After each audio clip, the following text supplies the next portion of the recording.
Hello everyone, I'm Dr. Mike from New Mexico Junior College. My contact information is on the upper right hand part of this page. This presentation is on process reliability modeling. However, I'm going to start out with traditional reliability testing. In this example, I'm using a computer with a power supply, system board, and so on. The R values are the reliability figures. We calculate those from testing. To get the overall system reliability, we multiply each value, and that's where we come up with a 0.57. Now this means there's a 57% chance that the computer will operate for some specified time. In this example, we don't know how they were tested or how many, so I'm going to assume point estimate, and that means we're going to use a 63% confident level for reliability of 0.57 or 57%, which is pretty low. An important note here, in electronic component subassemblies, the entire system is tested to either failure or as time terminated. In process reliability modeling, we cannot test people to failure or death to determine our R values.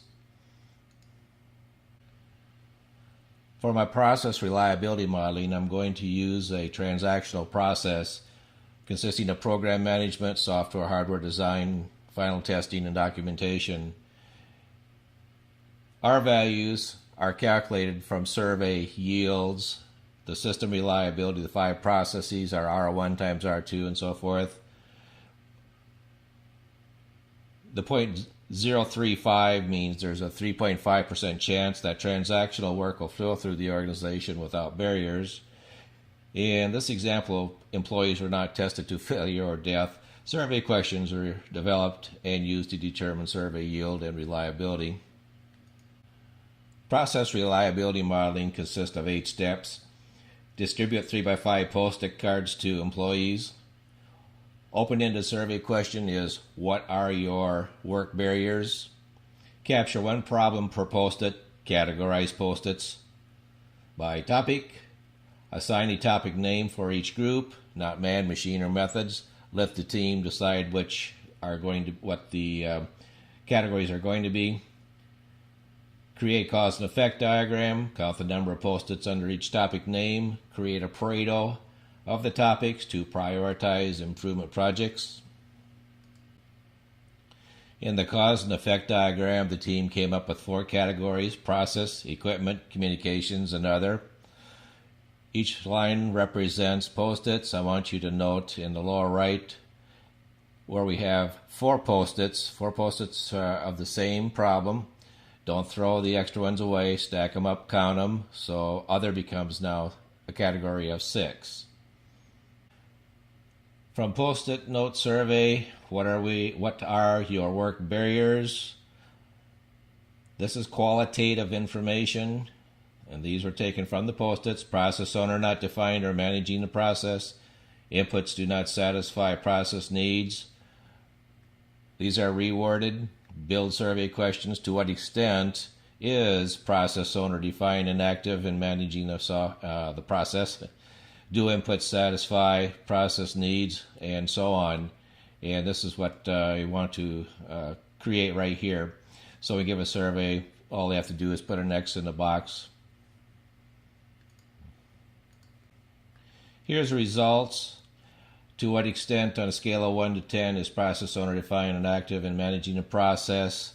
Well, you can see we have 5 employees in group 1. Try to get as close to 100% of your group as possible. Don't pick just the 1 or 2 employees you know are going to give the best answers or the politically correct answers. And you do this for all the organizations across.